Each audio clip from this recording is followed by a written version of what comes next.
Hello friend, NBK GS class में आपका स्वागत है। लास्ट वीक मैंने बिहार बजट 2022-23 के डिफरेंट एस्पेक्ट पे चर्चा आपके साथ मैंने किया था। अगर ये वीडियो अब तक आपने नहीं देखा है तो इसका लिंक मैं डिस्क्रिप्शन बॉक्स में शेयर कर रहा हूँ, कृपया एक बार इसको देख ले। बजट में जो डिफरेंट डेटा होता है, जो जो जिस योजनाओं का जिक्र बजट में होता है तथा जो अन टर्म जो बजट में यूज होता है, उससे प्रारंभिक परीक्षा में क्वेश्चन पूछे जाने की पूरी संभावना होती है।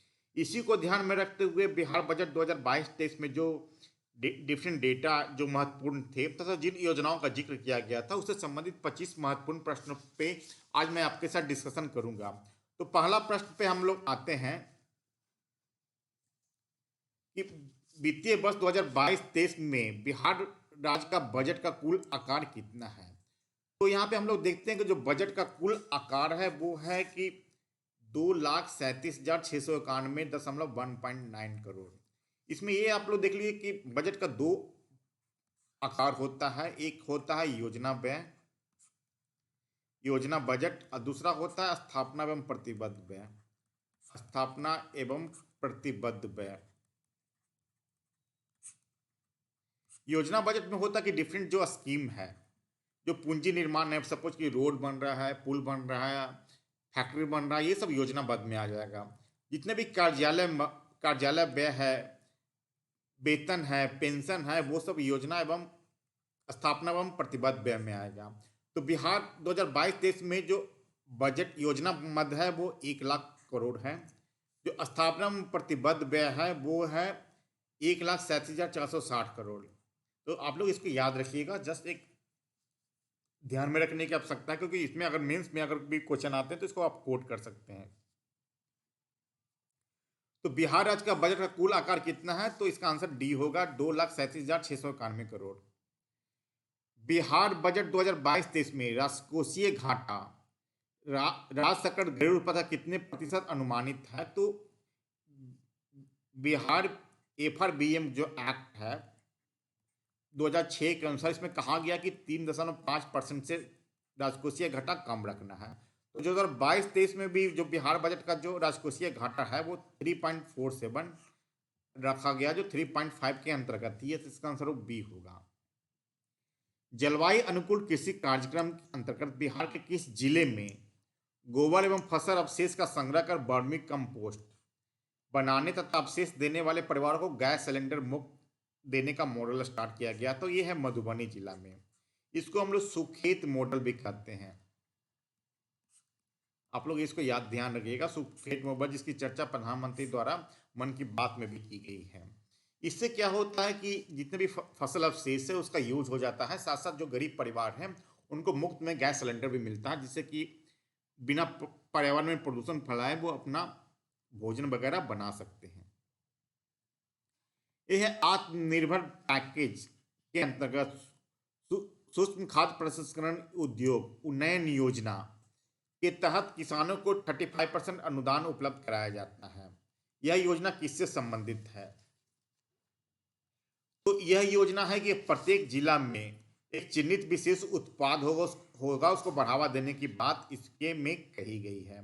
तो ये काफी इंपॉर्टेंट है, ताकि प्रधानमंत्री नरेंद्र मोदी द्वारा मन की बात में भी कहा गया कि प्रत्येक डिस्ट्रिक्ट में कम से कम एक उत्पाद ऐसे होंगे जिसको कि प्रोत्साहित करने की आवश्यकता है, जिसका कि उसको उस विशेष उत्पाद को दूसरे जगहों पे उसको मार्केट को तलाशा जा सके। तो इसका आंसर होगा ए।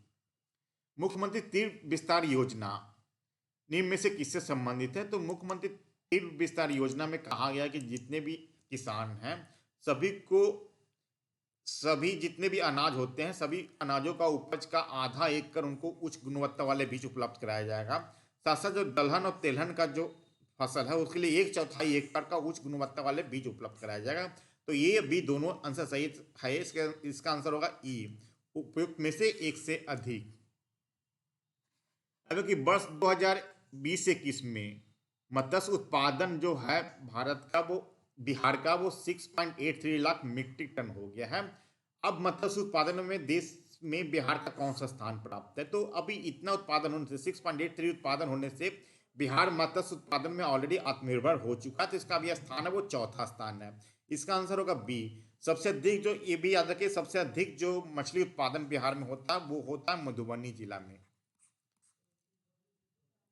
राज्य सरकार के द्वारा विकसित इस पोर्टल को कंप्यूटर सोसाइटी ऑफ इंडिया के द्वारा ई गवर्नेंस के लिए अवार्ड ऑफ एक्सेलेंस दिया गया है। तो ये है बिहार राज्य फसल सहायता योजना पोर्टल। इसके लिए कंप्यूटर सोसाइटी ऑफ इंडिया के द्वारा ई गवर्नेंस के क्षेत्र में अवार्ड ऑफ एक्सेलेंस दिया गया है। हाल ही में मधुबनी जिला अंतर्गत जयनगर में किस नदी पर बैराज का निर्माण किया जा रहा है? तो बैराज का जो निर्माण किया जा रहा है वो है कमला नदी पे। कमला नदी पे बैराज का निर्माण किया जाता है। आंसर होगा बी। जीविका के द्वारा आपका कुल कितने लाख स्वयं सहायता समूहों का गठन किया जा चुका है? तो ये है 10.31। 10,31,000 एनजीओ का ऑलरेडी गठन किया जा चुका है, जिसमें कि 1,27,00,000 परिवारों को जोड़ा गया है। परिवारों को जोड़ा गया इसके अंतर्गत 1,27,00,000, लेकिन अभी एनजीओ की जो संख्या है वो 10.31 लाख है। आंसर होगा सी।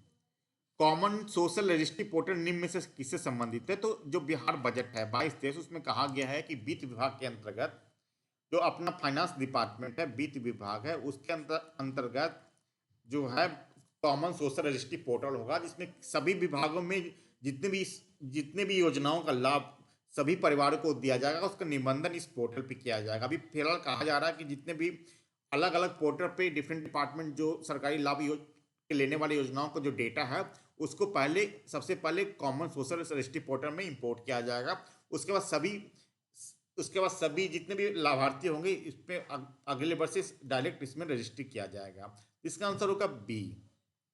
ग्रामीण स्तर पर छोटे उद्यमियों, विशेषकर जो किराना दुकान से जुड़ी महिलाओं को उचित दर पर गुणवत्ता युक्त सामग्री का आपूर्ति हेतु संचालन किया जा रहा है। इसका नाम क्या है? तो इसका नाम है रूरल ट्रेड मार्ट। अभी फिलहाल 68 रूरल ट्रेड मार्ट बिहार में संचालित किया जा रहा है। वित्तीय वर्ष 2021-22 में कहा गया है कि 50 मार्ट और बनाए जाएंगे। इसके अलावा 2022-23 में 150 का लक्ष्य रखा गया है। तो ये रूरल रिटेल मार्ट ग्रामीण स्तर पर छोटे उद्यमियों द्वारा चलाया जा रहा है। एक जीविका के माध्यम से चलाई जा रही दीदी का रसोई क्या है? तो कोरोना टाइम में देखते होंगे काफी दीदी का रसोई काफी फेमस हुआ था। इसमें है कि जितने अस्पताल हैं, सरकारी एवं सरकारी सहायता अस्पताल, वहाँ मरीजों को शुद्ध एवं पोषक भोजन उपलब्ध कराया जाता है। अभी बिहार में फिलहाल 51 जो सरकारी अस्पताल है वहाँ पे दीदी की रसोई का संचालन किया जा रहा है। स्वच्छ सर्वेक्षण 2021 में बिहार का किस शहर को जीएफ कैटेगरी में 1 स्टार रैंकिंग दिया गया है? तो यह है सुपौल। इसको स्वच्छ सर्वेक्षण रैंकिंग 1 में जीएफ कैटेगरी में स्टार 1 रैंकिंग दिया गया। आंसर होगा बी।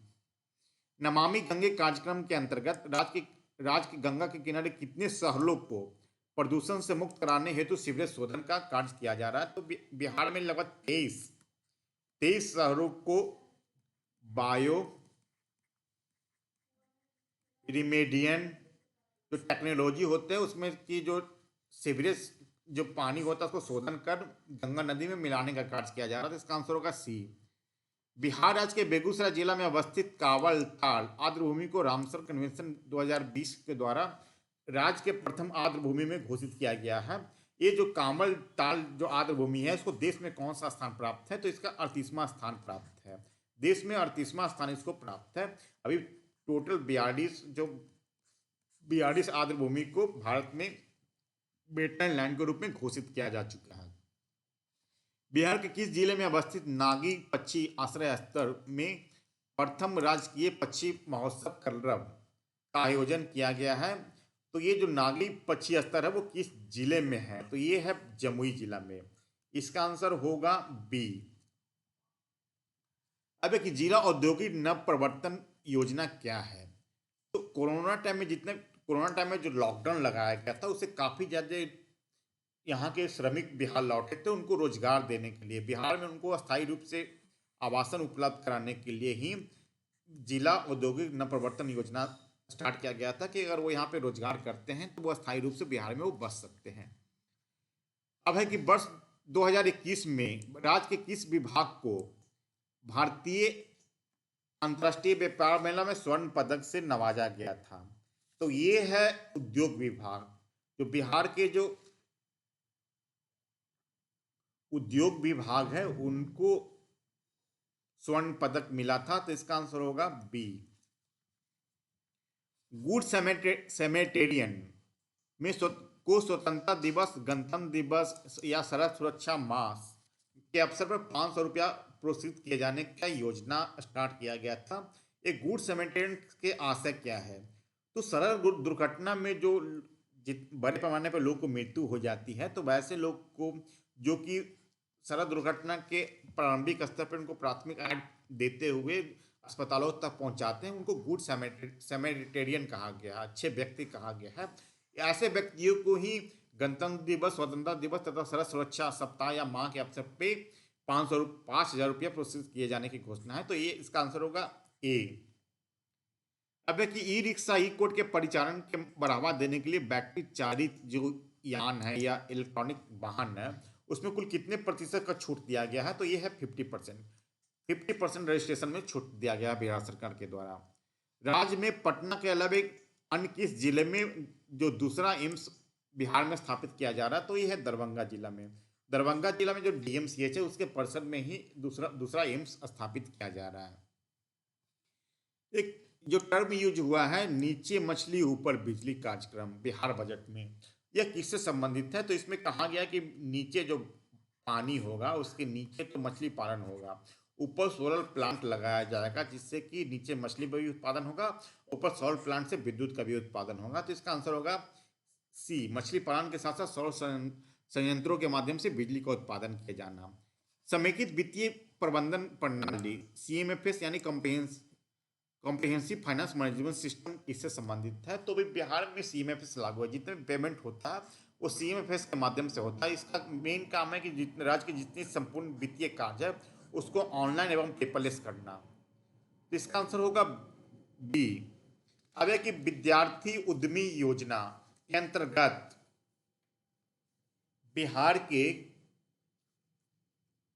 लोगों को 10 लाख रुपया अधिकतम दिए जाने का प्रावधान किया गया है। यह योजना किससे संबंधित है? तो विद्यार्थी उद्यमी योजना के अंतर्गत जो छात्रों को बीच नवाचार एवं उद्यमशीलता यानी इनोवेशन तथा इंटरप्रेन्योरशिप को बढ़ावा देने के लिए विद्यार्थी उद्यमी योजना स्टार्ट किया गया है। इसका आंसर होगा सी। अब है कि अमृत योजना, अमृत योजना किससे संबंधित है? तो यहाँ पे हम लोग देखते हैं कि अमृत योजना 2.0 किससे संबंधित है। तो यहाँ पे अमृत योजना संचालित कहाँ किया जा रहा है? तो जितने भी शहरी निकाय है बिहार के सभी शहरी निकायों में जिसकी की आबादी 1 लाख से अधिक है, 1 लाख से अधिक, अभी बिहार में 12 नगर निगम है, वहां पे अमृत 2.0 स्टार्ट किया गया है। तो यहाँ पे अमृत मतलब हो गया अटल नवीनीकरण और शहरी परिवर्तन मिशन। तो सभी नगर निकायों में जलापूर्ति एवं पार्क योजना संचालित करने के लिए अमृत योजना स्टार्ट किया गया है। तो इसका आंसर होगा सी। तो मैं समझता हूँ कि बिहार बजट से संबंधित जो भी 25 क्वेश्चन महत्वपूर्ण मल्टी चॉइस क्वेश्चन मैंने डिस्कशन किया है वो बिहार आने वाले जो 67 BPSC PT है तथा जो CDPO का जो प्रारंभिक परीक्षा है उसके लिए काफ़ी इंपॉर्टेंट है। तो वीडियो के अंत तक बने रहने के लिए धन्यवाद। ये वीडियो कैसा लगा है कमेंट बॉक्स में लिख के जरूर बताइए तथा अब तक मेरे चैनल को सब्सक्राइब नहीं किया तो कृपया चैनल को सब्सक्राइब कर लीजिए।